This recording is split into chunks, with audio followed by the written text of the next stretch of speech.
I come from University of Johannesburg, which is across the big river from Wits University. It's symbolically big river, but I'm really delighted to be here, and so delighted that I put on a blue trousers so that I can identify with my colleagues at Wits. Thank you, Prof. Ella and his team for bringing us together to talk about and write about African architectural practice. I think it's been a long time coming, this project, so I'm delighted to be here to speak about change.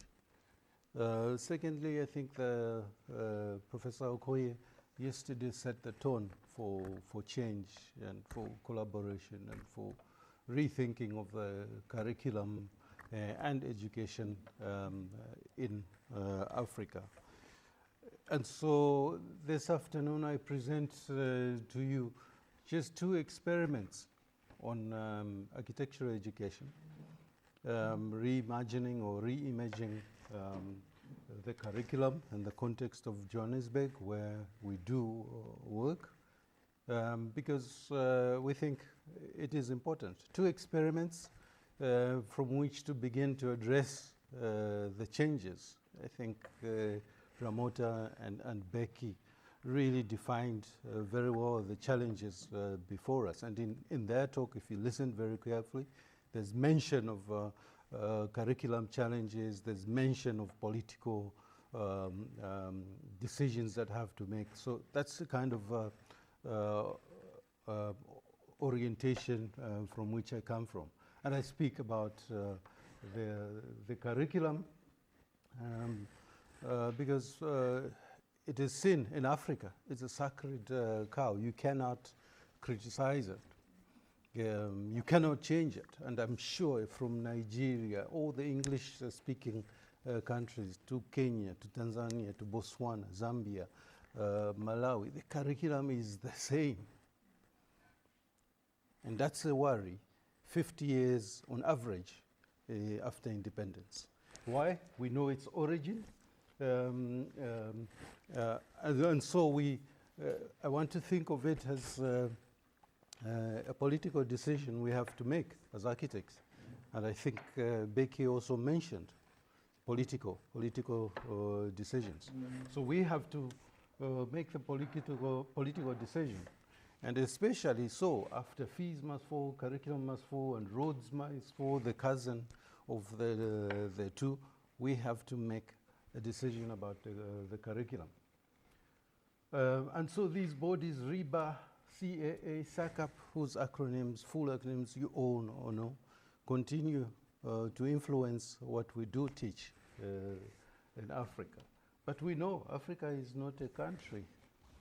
We cannot have one curriculum. We must challenge that. Johannesburg is a complex city that we need to understand.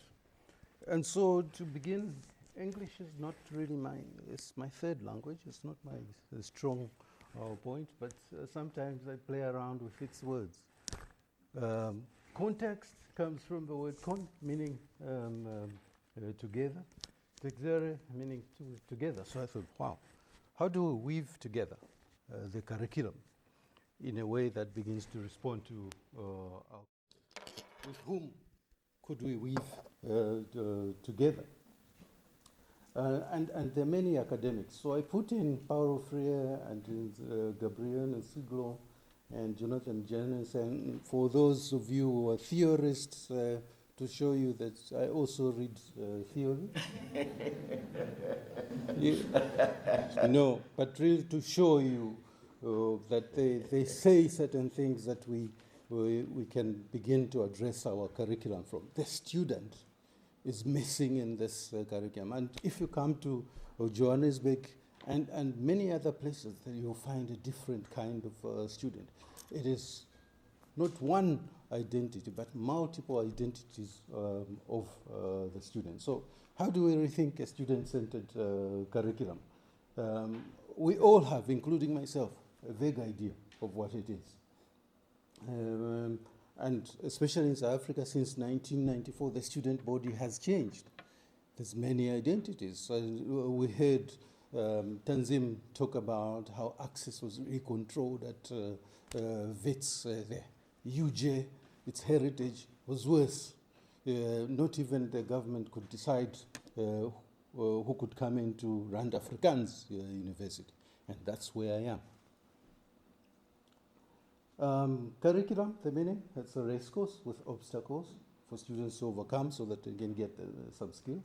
Some academics think of it of a well laid out table on which my students must partake. And I think that table, if we think of a student-centered curriculum, it must be a table where the students can contribute to. They can come, some with odd-shaped plates, half-cooked food, to really have a rich experience. It mustn't be that one person decides what that well-laid table should look like. And so the curriculum experiment started in 2014, and then when we introduced the new architecture programs in the diploma, and then degree programs, and then in 2016 we introduced the new honors and masters by Professor Aikola Dame Loko as well. She's recognized by the Queen, or the King now. Yeah, the Queen and King now, yeah. Set up Unit System Africa as a well-laid out table. For us, it was an opportunity to really rethink the curriculum. And history, Becky has said, is important, and many others as a starting off point. And many of you, and even Prof. Okoye, they showed us pictures of these influential grandmothers. And so my first assignment for the last 7 or 8 years that I give to first-year students is not to discuss the 3 types of columns in Greek history, Ionic, Doric, and Corinthian. No, they would not write an essay. They would fail. They write an essay on the grandmothers, their origins, their experiences of life in the city, if they do come from Johannesburg or so. That's the first theory assignment, because my students are white, colored, Indian, Chinese, and all. And each grandmother's story brings something of a different understanding of Johannesburg. It is an opposite way of learning about the past laws. The black students will talk about the past laws. The Chinese students will talk about their being segregated in one area. The Indian students will talk about their origins, indentured labor, and all of that. And so through this assignment, we weave a myriad of issues, political issues, policies, histories, relating to contemporary to how Johannesburg is occupied today. Segregation, migration, forced removal, and just cultural practices, rather than discussing them as policies, we discuss them as lived realities. So these stories, I think, are important because academics teaching architecture tell stories of great architects of the world. We all know our great-grandfather, Le Corbusier, Koolhaas, another grandfather, maybe mother, grandmother Hadid, Mattison, if you are in Johannesburg, and we all know them as those who built or contributed to building Johannesburg. But the story of hostels, townships, and other informal settlement must equally be told through the students. And so that assignment has been going on. A lot of anecdotal stories from there, including knowing that amongst my class there's a queen, there's a Swazi king, there's a Basotho queen, there's a guy who arrested the former president as he was going to prison in the 1960s as a terrorist who turned up to be a great Pan-Africanist. Kaunda was arrested by one of my grandfathers of one of my students. And so I think those are stories that have been left out totally in history that are being brought into the fore of our curriculum. The second experiment was, Professor Koe, you mentioned something about landscapes. Second experiment is at a higher level. First year, the grandmother, at a higher level, and in between we have a build-up of courses or modules that we adapt through this approach. At honors level, we speak about the unit system Africa, and I run a unit called 15X landscape. The X story is a long story, I won't tell it today, but from 2016 we've done various versions of landscape unit. It's within an architecture program, but we call it a landscape because we think that the students are able to derive and explain greater meaning by understanding the landscape. And one assumption was we take out the students out of their comfort zone. So we took them to various areas. For instance, Soweto, Kampala, Dar es Salaam, Tanzania, and Zanzibar.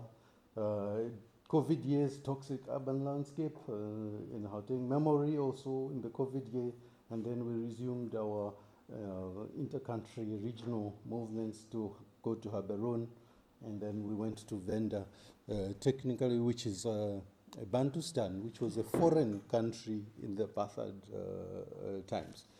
We think that brings to the studio a different, the student's identity, but also an opportunity to explore our understanding of landscape and students' identity in a different way. And we wanted to take students out of, to understand the students' identity and interests.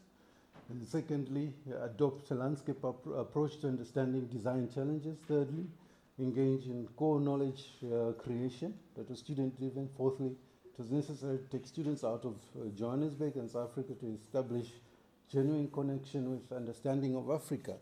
Many South African students will tell you stories about Barcelona, about Paris, about London, and wherever, and nothing about Khartoum, about Luanda, about Dar es Salaam, and so that was deliberate, so that we could educate themselves and us, the academics. We don't know Africa. And so some of the examples, I'll breeze through some of these. We have students bringing a project which is very difficult to handle, but Hokelo there was trying to bring to the fore issues of gender experience of the city in the urban context, and revealing to us some of the unfair cultural practices that take place in the city.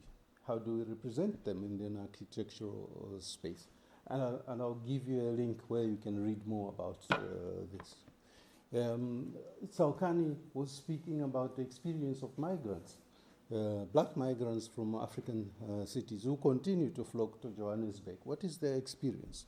And how do they navigate themselves in the context of xenophobia and everything else? The new boundaries or the old boundaries of train stations. What is happening to abandoned train stations which were the point of entry for blacks and exit out of the city of Johannesburg, which wasn't for them? How is it functioning now with a group of people of little economic means? Memory and landscape. Looking at Sharpeville and broken memories, that in Sharpeville, again you will see it in tomorrow's presentation, much more detailed explanation by Bonolo and Nomalanga, that the monuments that we create sometimes only tell partial stories. And this meaning by PSC and ANC of this meaning means that that memorial only tells this story of ANC and not PSC, who were the originators of the idea against the past laws. And then we go to understanding of African rituals and cultures, rituals and cultures. How do they inform us in the contemporary context? And also similarities between countries of rituals. This was in Tanzania, Dar es Salaam, Pugu Hills, looking at the cultures of the Zaramo people by Ms. Gomba.